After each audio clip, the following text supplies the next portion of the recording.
Welcome to this session on the social principles of the United Methodist Church. This is a very important theological and historic understanding of the denomination as it was formed in 1972 and has continued to this period of time. However, the social principles do not begin really in 1972 in their formation, but much earlier. I'd love you to turn, and in this case, I want to talk about turning to a page number, and that's page 103 in your discipline. It is not a paragraph. Preambles and prefaces don't get the treatment of a paragraph. They are basically there for you to read before we move into the paragraph numbers. These are the social principles of the United Methodist Church. They were adopted in 1972 at the merger of the Evangelical United Brethren and the Methodist Church. But they have a rich history that I would like to survey with us a little bit today in terms of framing what these are. As you page through the social principles, you will see that they are divided into six categories. Six categories, and each category is given a paragraph number. The 160s are the natural world, 161, the nurturing community, 162, the social community, 163, the economic community, 164, the political community, and 165, the world community. You can see even inherent in these categories that the church is still in its concept American-centric and is stretching out to the world. And it'll be interesting to see as we are in a period in terms of our social understanding when this transformation of our social principles to world principles as an overarching reality, and then these subcategories take place. But as I said, these are formative and they are reformed every 4 years. So it's important for you simply to say the way this is laid out. Following these six categories, you will find that there is the social creed. The social creed, the very existence of a social creed, is the background that I'd like to survey today. But before I do that, I want to do two things. One is to talk about your forum assignment for this week that will basically embrace the social principles, and then to look at the litany that was written over the last several years and now included in our book of discipline to be used to celebrate the social creed. You see the six categories that are the principles, meaning our core social values as a denomination. Those social principles undergird the Book of Resolutions, which you should have purchased as part of this course. Both the Book of Discipline, the Book of Resolutions, are also available for you to read on your tablet, if you wish. If you look at the way in which the Book of Resolutions is laid out, the sections mirror the categories that are here in the Book of Discipline. Resolutions need to be updated at each general conference. There are sundown clauses. They are usually much more temporary in terms of the best learning, and they are included in this volume. What I would like you to do, simply to become familiar with the social principles and how they are worked out in the Book of Resolutions, is to choose one of the categories in the Book of Discipline, one of the categories, and then find the section in the Book of Resolutions and to glance through that and to choose one of the subcategories of resolutions. So you have the principles and then the resolutions about it, and that should be the foundation of your forum, what you talk about in the forum. it may be helpful for each of you in your group to take one or another of the categories, so not everybody is doing the political community or the economic community, but that you spread out and you do a variety of pieces. So I would get online as soon as you listen to this on Friday, today, when this is posted, and basically claim one of those categories. And that's your posting to the forum, and the other members of your group will have other categories and post about that. What I'd like you to do is to reflect on what you read in the Book of Discipline and then the Book of Resolutions, and ask yourself several questions.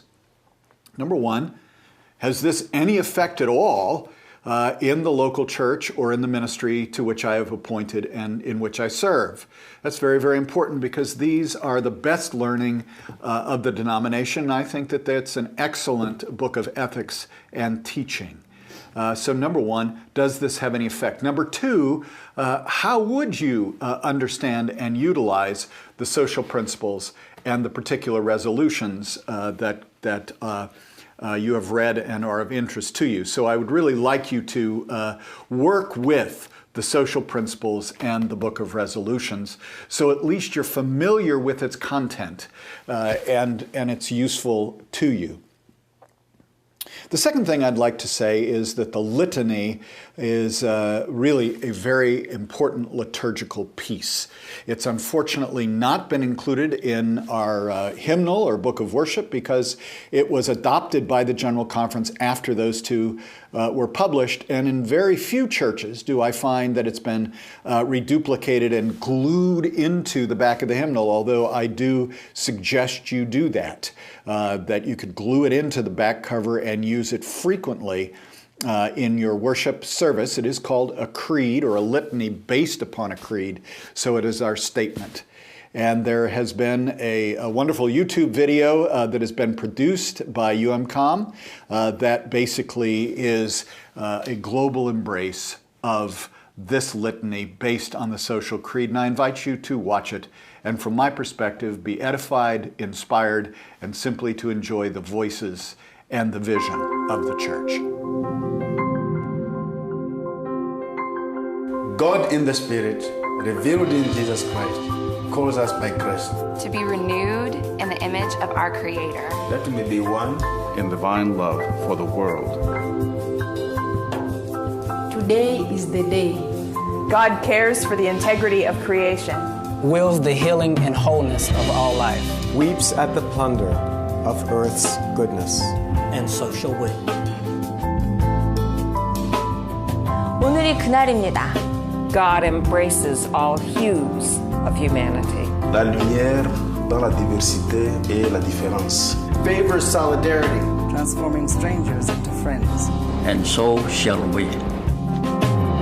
Today is the day. God cries with the masses of starving people. Despises throwing disparity between rich and the poor. Demands justice for the workers in the marketplace.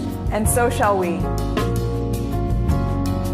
Hoje é o dia. God deplores violence in our homes and in our streets. Rebukes the world's warring madness. Humbles the powerful and lifts up the lowly. And so shall we. Today is the day. God calls for nations and peoples to live in peace. Celebrar donde la justicia y la misericordia se juntan.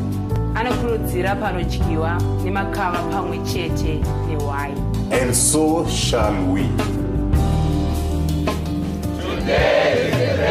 Today is the day that God brings good news to the poor, proclaims release to the captives, gives sight to the blind, sets the oppressed free, and so shall we.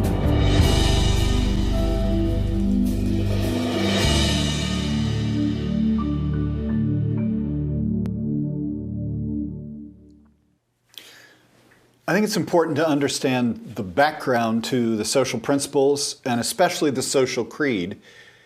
And it intrigues me in a compelling way at how the reality of the economic world and the political world in which we find ourselves at the beginning of the third millennium actually mirrors 100 years ago or a little more when the social creed came into being. And I'd just like you to reflect on that as we move through these pieces of background. We begin this conversation by thinking about the United States and how it was left after the Civil War. Basically, the southern part of the United States had been physically and economically devastated, and it was in the time of rebuilding and renewal that would take it the better part of a century. The North, because of the war itself, had grown remarkably in its capacity for industrialization in the large cities of the North, along the eastern seaboard, in Ohio, in Chicago, and Detroit, and you name those cities that are still industrial cities today, but have had to go through a very significant transformation in the last 50 years as industrialization has moved out of those cities to other parts of the country and then of the world. But post-Civil War was a great boom for those cities, especially in New York, because New York was not only industrial, but it was also the center of immigration and urbanization. These were choking cities, if you will. People from all over the world were coming to seek work. The poverty in the urban centers was phenomenal in its wake. But at the same time that you had the growth of urbanization and industrialization, you also had a growth of an oligarchy, of a class of people who were super wealthy, and it became known as the Gilded Age. Great mansions were built in areas of Manhattan, and summer cottages were built in Newport. The same happened on Lakeshore Drive here in Chicago, and up at Lake Geneva, there were great mansions built. And so there was an incredible growth in personal wealth, and at a time when there was no personal income tax. Much of the revenue that was made in terms of needing to fight the war was tax on whiskey and other alcohol, and therefore you see the beginning of prohibition, which was a great commitment in the Methodist Church. And so the post-Civil War era, industrialization, urbanization, and immigration, and the growth of urban poverty. Churches, just as there was flight from the industrial cities after the Second World War to the suburbs, flight during the post-Civil War period in the very beginning of the 20th century was not so much out to the suburbs because of the transportation limitations, but was to better parts of the city and leaving the old churches that they used to inhabit as city missions. Mission to the poor that were sustained by the denomination. And this was the way it was. Industry gave wealth and desolate poverty. Walter Rauschenbusch is probably the most famous person who is known, a Baptist, who did a study of Hell's Kitchen in New York, City Mission Church, the effect of industrialization on the poor, theological reflection that became known as the social gospel, with a commitment that Jesus actually was the one who came to a particular group of people, the poor, and it was the role of the church to transform the world by its work so that these great gaps between rich and poor did not exist anymore.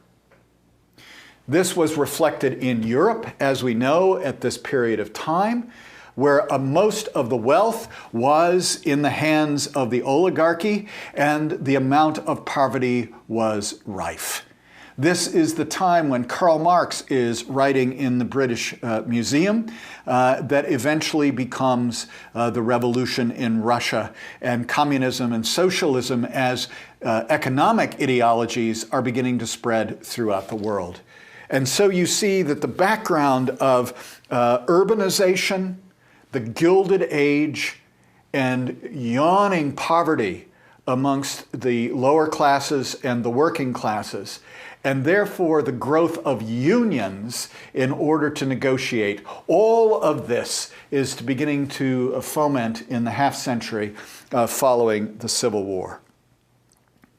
You'll begin to see in these first three photographs the entry of the Methodist Church into the concern for workers. We were late into this. Clearly, Rauschenbusch, the Baptists, and others went before us.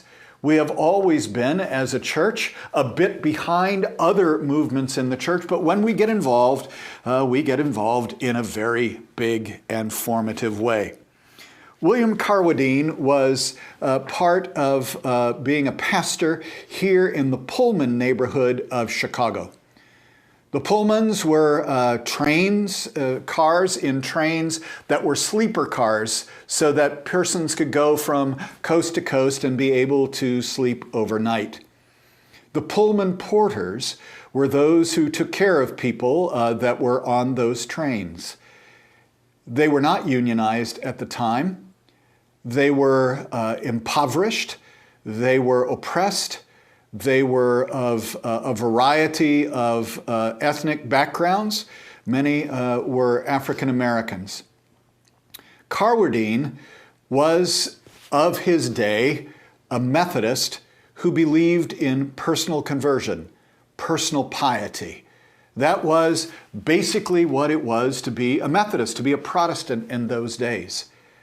But as he experienced the suffering of the people in his company church, note the name, company church in the Pullman neighborhood. Company church meaning that they lived in company housing, they were paid in company scrip, and they had to shop at company stores, and they took loans on company banks. They were totally impoverished and totally dependent upon the company, the railroads, for their living. And it was crushing poverty, crushing indentureship.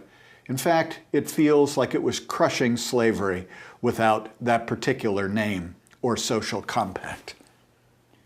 Carwadine, rather reluctantly, began to preach from his pulpit in the Pullman neighborhood about the rights of workers, the need to unionize.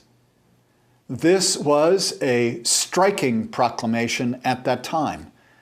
It caused a stir in what would have been a rather comfortable Methodist church that has always moved from the lower classes, the working classes where it has started, and by the sense of spirit, the sense of theology, the sense of commitment, they've moved into the comfort of the upwardly mobile and the middle classes.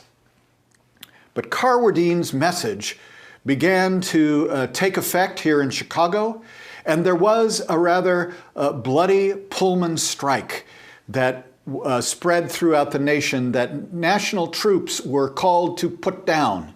They fired upon the workers who were striking. And Carwadine went on a national tour in order to proclaim a social gospel amongst the Methodists, not only solidarity with the poor, but identifying the poor who were Methodists that we were connected to, that we were part and parcel of them and needed to stand with them as one church so that we could transform a living wage, that we could advocate for becoming unions that could deal with those who were profiting in huge and obnoxious ways, or what were seen as obnoxious ways in those days.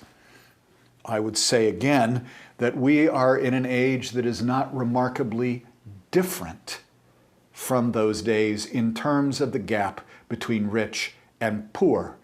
and the plight of the working poor is no less stark and no less gruesome. This has a very important part in my own life.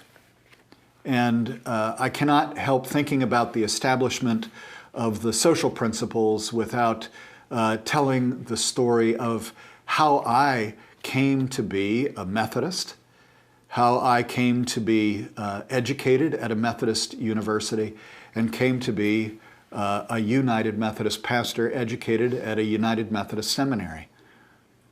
But to move into the higher education is to get well ahead of the story.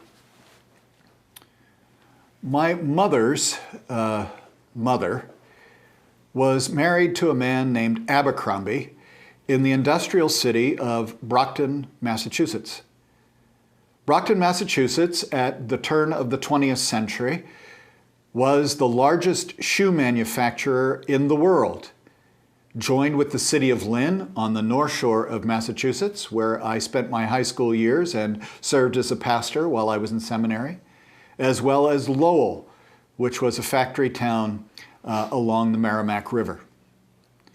These factory towns produced shoes not only for America, but for the world. In fact, they made their money in great ways during the First World War as they produced boots for the Allies, as well as during the Second World War. This was before OSHA. This was before the rights of workers. And it was Mr. Abercrombie, my great-grandmother's first husband, who needed to tend the boilers that drove the machinery that made the shoes. For Brockton is not on a mighty river, but depended upon steam in order to power those engines. In photo 4, you will see where Mr. Abercrombie worked at the Grover Shoe Factory. One day, they needed to change the boiler and to service it, and so they switched from the new boiler to the old boiler just to be able to power those machines and get one more day. And that change caused an explosion of the old boiler that was found several blocks away, and the shoe factory exploded. 120 men died. They never found my great-grandfather's body. All they found was a small card that commemorated the early death of his first child. A burial card, if you will. They were popular in those days.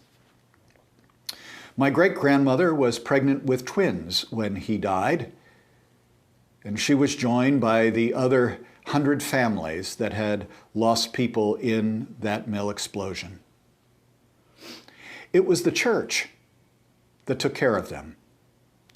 It was the churches that took care of them, that formed, if you will, a welfare society to care for those who had died in the Grover Mill explosion.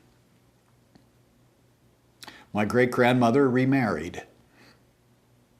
We only knew him as Mr. Gray. He is my great-grandfather, but he had 4 children by my great-grandmother, one of them being my grandmother. So there were already twins, and then 3 girls in succession, and she was pregnant with the 4th. And the flu epidemic, 1916, hit. And my great-grandfather, Mr. Gray, came home from work that day, and he arrived on the porch, and he was blue.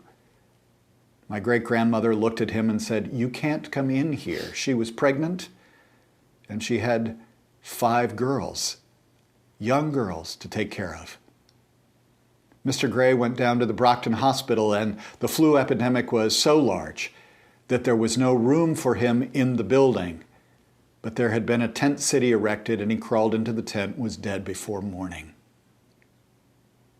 6 young girls. High school, junior high school, elementary school, and one yet to be born. My grandmother dropped out of school in the 8th grade to care for the family so the older two could finish high school and my great-grandmother could go out to work. It was the church, the Methodist Church, that took care of them, that gave them community and support, that advocated for them, and to which they became extremely loyal for its social outreach, its social principles, its core values, to take care of those who had committed themselves to work, but work without insurance or guarantees. It was the church. And that is my experience in Brockton that brought my great-grandmother and my great-grandfather into the Methodist Church, because we are descendant from the Pilgrims, which means we would have been Congregationalists.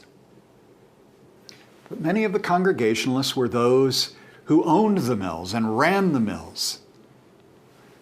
The solidarity of my grandparents clearly became with those who worked in the mills and who died in mill accidents. So we are at the turn of the 20th century. It is a time when the industrial world needed the attention of the church, and this became formative for what Methodism became. A clear move from personal piety as the focus to social witness and social holiness, which was a part of Mr. Wesley's understanding of the key to the Methodist movement. But because of the wealth and the affluence of Methodism in America, that had become less and less a part of who we were. But now, in this age of growing industrialization and the disparity of wealth, it became central to who we were. Carwardine, here in the Pullman neighborhood of Chicago, and then Harry Ward, who had graduated from Northwestern University here in Evanston, Illinois, began to conceive of a social creed for the Methodist Church, something around which they could gather and would be in the heart and the soul and the very principles of what Methodism became. He began to understand, with Rauschenbusch and others, that it was the socialism of Christianity that was really quite important. The impact of Christianity on the way in which we live in the world, and have the courage and the sense and actually the boldness and confidence that together the church could transform the world from its social ills and evil. And so, in some ways, Harry Ward set out to Christianize socialism. Hear that? Christianize socialism, as well as to return to an understanding of socializing the Christian gospel. And the result in 1908 was the adoption of the first social creed, which you will see in slide 00. And let us keep that up for a while so that you might see it. It is about workers. Here you will see in the background, these are miners, shoe factory workers, woolen workers. My dad used to tell me about growing up in Lawrence, which was another industrial city along the Merrimack River in Massachusetts, and how dangerous it was. Right across the street from his triple-decker flat, there was a huge naphtha tank, which was used to wash the wool, but it was highly flammable. And they lived in fear that if there was ever a spark, it would blow up not only the mill, but the entire neighborhood. The rights of workers was at the very core of the 1908 Methodist Social Creed. And let me just read it to you. Forthrightly, the Methodist Episcopal Church stands for equal rights and complete justice for all men in all stations of life. It was only later that we would not use such exclusive terminology as all men, but later you will find here, even though there were the distinct spheres of men and women, there are the rights of women in certain ways that are already emerging in this social creed. For equal rights and complete justice for all men in all stations of life. For the principles of conciliation and arbitration in industrial dissensions. Collective bargaining, the right to unionize. For the protection of the worker from dangerous machinery, occupational diseases, injuries, and mortality.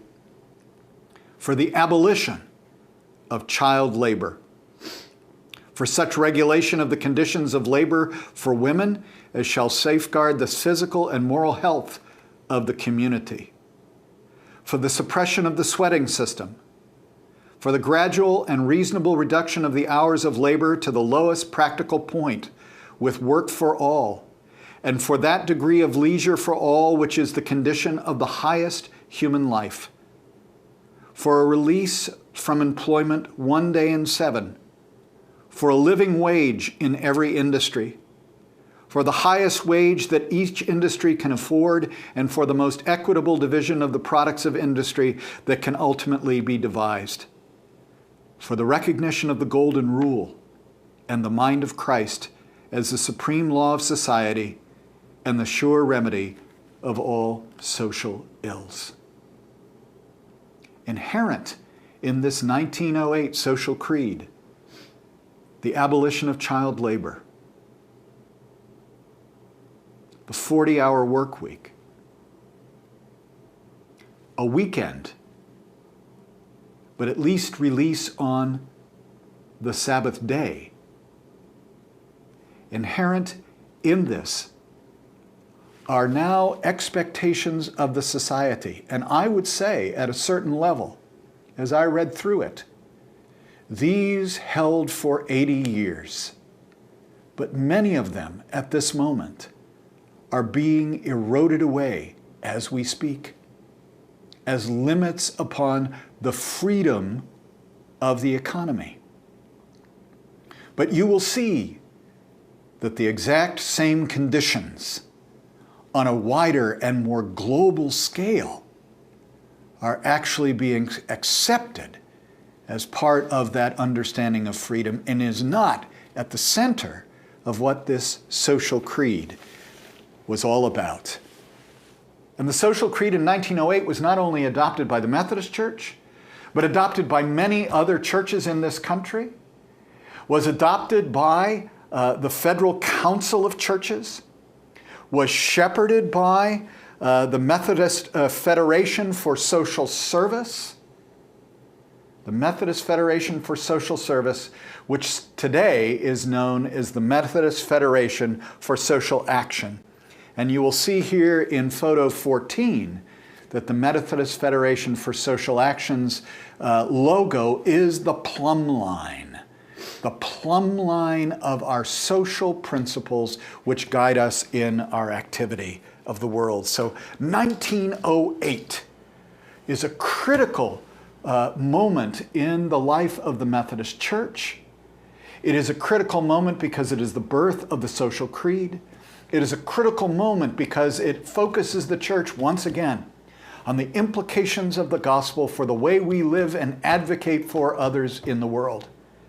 It is a critical moment where the focus on the marginalized, the underprivileged, those who are oppressed, and those upon whose back the sweat and labor of wealth is gained become not only the concern of the Methodist Church, but become the Methodist Church's social principle and core itself. And so I'd like you to think about that as we watch together this YouTube video about the 1908 social creed. And then we'll return together for a bit more.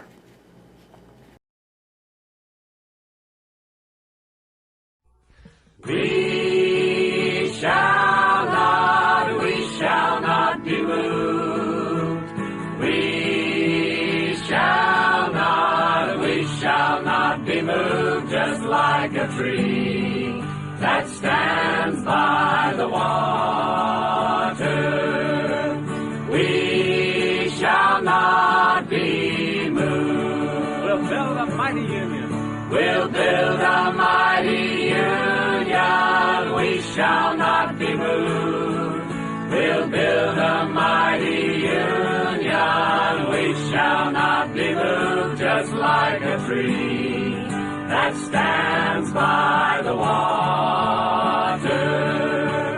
We shall not be moved. We shall not be moved.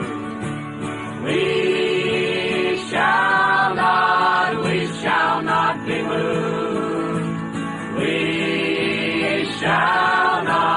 We shall not be moved, just like a tree that stands by the water. We shall not be moved. We're fighting for our children. We're fighting for our children. We shall not be moved. We're fighting for our children. We shall not be moved, just like a tree that stands by the water. We shall not be moved. We shall not be moved. We shall not be moved. We shall not be moved, just like a tree that stands by the water. We shall not be moved.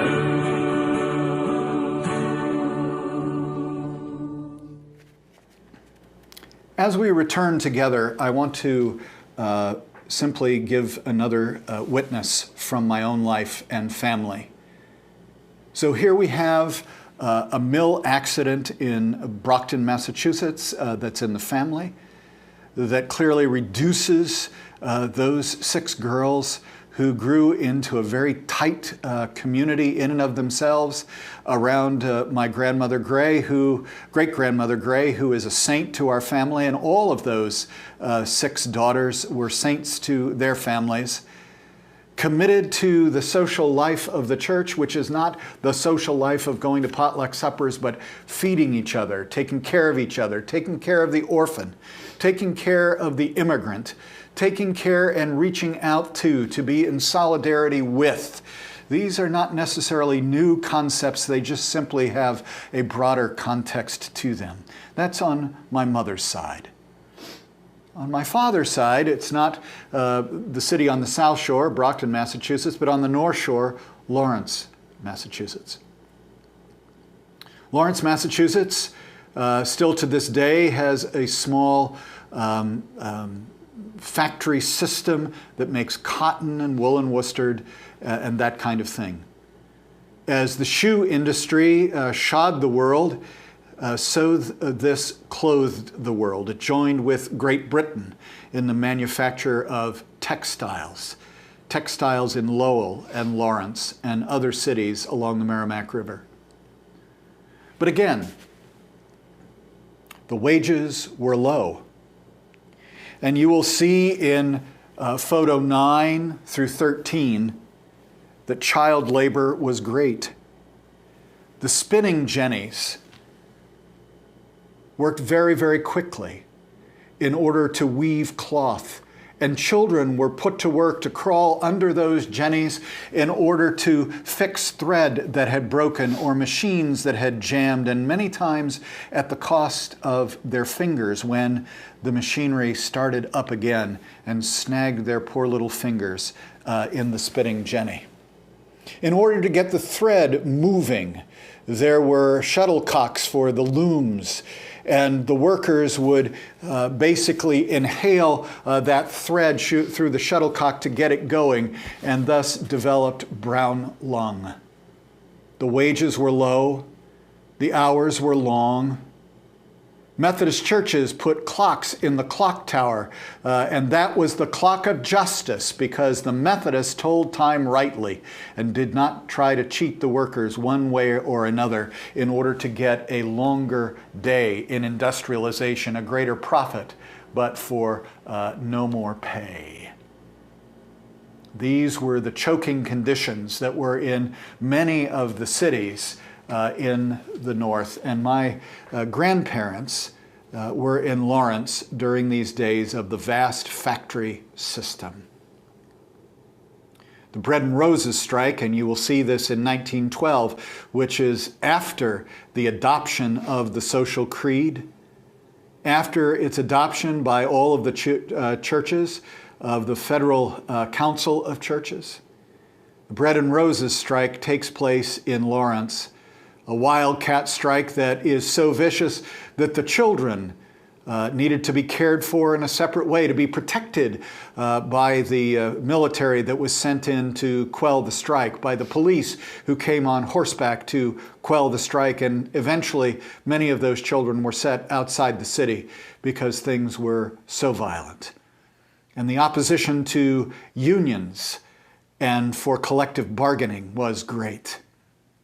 But there was a victory there in Lawrence, and the unions came into being, of which my grandparents were great and noble members. My grandfather had come from England as a small boy. He was a Methodist in England too. Not because of any personal piety that may have converted him from the Church of England and his family from the Church of England to becoming a Methodist, but because they came from Yorkshire. They came from where the colliers, the coal miners were that Wesley ministered with, and many became part of the Methodist movement because of the attention to the plight of the colliers in the mines. And you know that history from our Methodist history course. It is important to note that in my own family, it is that commitment of Methodism that is transplanted from Britain and still a part of British reality. The strikes during the Thatcher years were amongst Methodist coal miners, is transplanted to the United States for those who worked in the mills. One of them was my grandfather, and married my grandmother, and they were committed to the Methodist Church, not necessarily for its piety, but for its social witness. I was born in 1957. My grandfather had worked in the mills his whole life. He was part of the spinning and the making and manufacture of cloth, and then he was in the shipping department. And my father tells the story of when he had to give up his blue shirt because he was asked to become a manager and a white-collar worker, but he was still on the floor. He was on the floor one day, and a forklift went to lift one of those great bolts of cloth off of the top rack, and it fell, and it grazed his head. 3 months later, he was dead. I was 3.5 years old. 3 months of agony, because there was no health insurance. He had thrown an embolism. There were no medications that they could afford.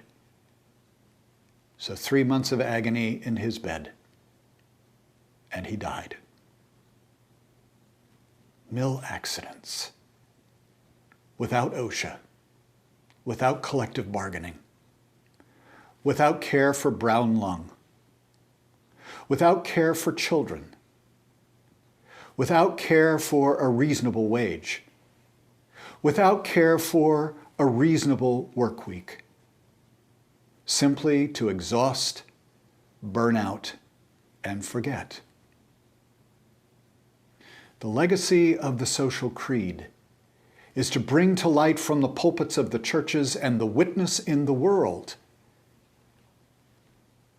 to how people live and how the world might be transformed what the promise of the gospel is for the people of the entire world.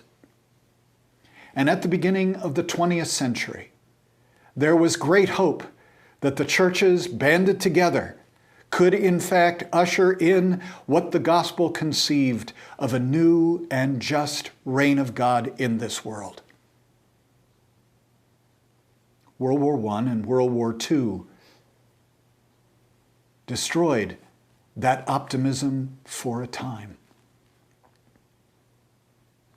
It was regenerated after the Second World War, a bit here in America, but that was not because of the social creed in my estimation, but more a sense of needing to return to some normalcy after a war that almost destroyed the planet.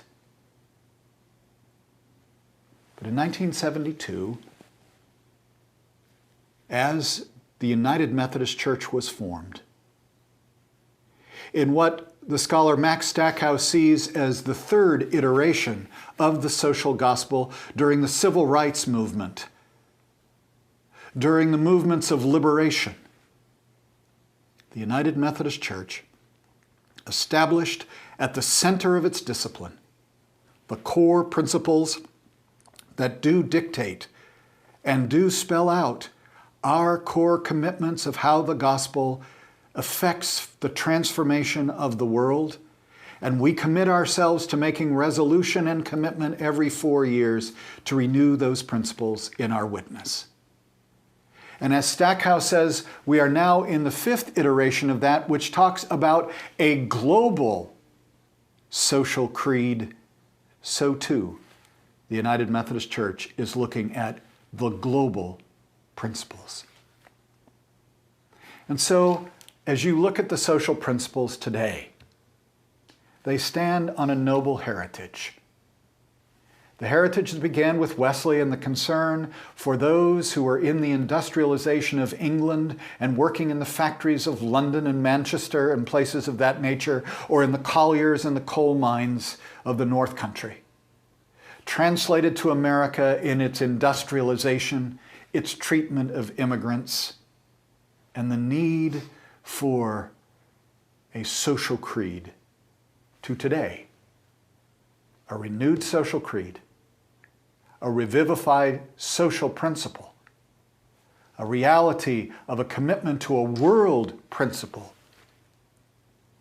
And I believe that in a great way, that in 1996, when the United Methodist Church established the order of deacon, that our focus should not be on so much the unity of the church and the world, because that suggests a dichotomy which I believe is anathema to who we are. But more importantly, that the deacon is committed to justice, compassion, and service as an expression of the word, a living reminder and order within the church as spelled out in that to which they are ordained. The living witness, the living order of the church, the living commitment of all of us in the person and place of the deacon to our social principles, our social creed, our witness, our litany, our commitment to live into the transformation of the world that we all so much embrace and for which we hope. And although that is a bit of a political witness within the body of the church, so be it. Let me be clear. My sense is that what Dr. Crane was talking about, what Amy Valdez Barker was talking about, what you have talked about in your reflections, is a commitment to a transformed world. And we have committed to the ordination of deacons as that transformed world in the making, at the core and the heart of our ministry. God bless you. God in the Spirit, revealed in Jesus Christ, calls us by grace. To be renewed in the image of our Creator. That we may be one in divine love for the world. Today is the day. God cares for the integrity of creation. Wills the healing and wholeness of all life. Weeps at the plunder of earth's goodness. And so shall we. 오늘이 그날입니다.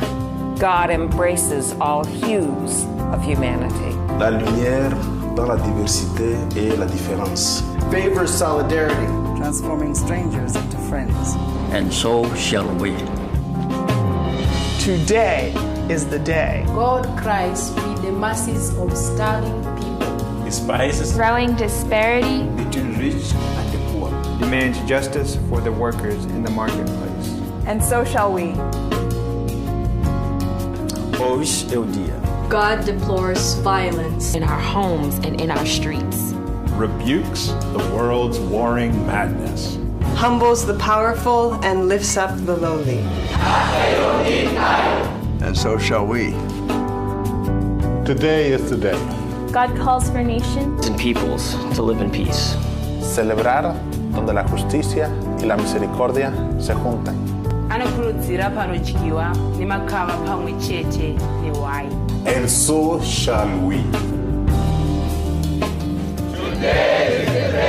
Today is the day that God brings good news to the poor, proclaims release to the captives, gives sight to the blind, Sets the oppressed free, and so shall we.